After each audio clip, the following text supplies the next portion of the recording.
America, are we good? Because this chart's showing I don't think we're doing so good. This graph is showing the percentage of 30-year-olds who are both married and who own a house. As you can see, I am still scrolling down. Oh, there we go. We're currently sitting at about like 12%. 12% of 30-year-olds are both married and have a house. That's down from 50%, over 50% in the 1950s. I mean, it's really kind of a 1-2 punch because not as many people are getting married anymore, and certainly not as many people are able to own a house. But to do them together, that's like an impossible challenge. Actually, you'd think that marriage would help homeownership because then you have two incomes, but that's not helping all these people out, I guess. This goes in line perfectly with the data that shows 50% of young adults are living with their parents, which has been recently at an all-time high. It looks like the American dream began to die sometime in the 1990s. I'm gonna say some controversial stuff here, but people gotta wrap this around their head. We will never return to 1950s America. It's not possible. In World War II, the entire world basically blew itself up, and we were the only country left standing. Europe, where most of the world powers were at that time, was completely decimated. Not only that, but so was Asia. It was literally just the US's geography that kept us safe. All that juicy American industry remained intact and stronger than ever. So this, I'm sorry to say, is just not gonna happen unless we have World War III. You can root for that. Maybe in a World War III scenario where the US randomly doesn't get nuked, then perhaps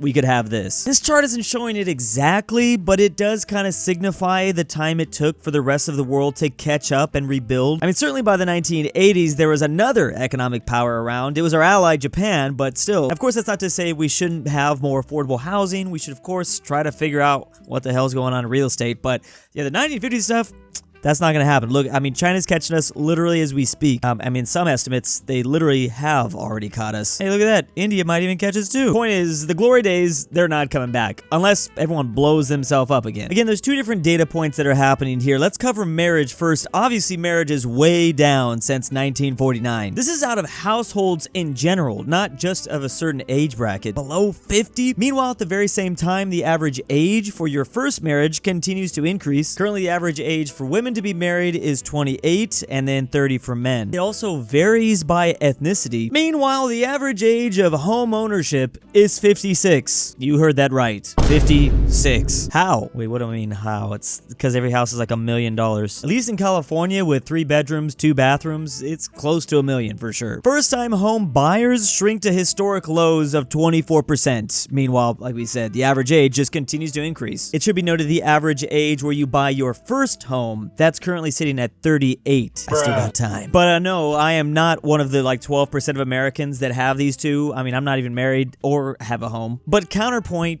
why?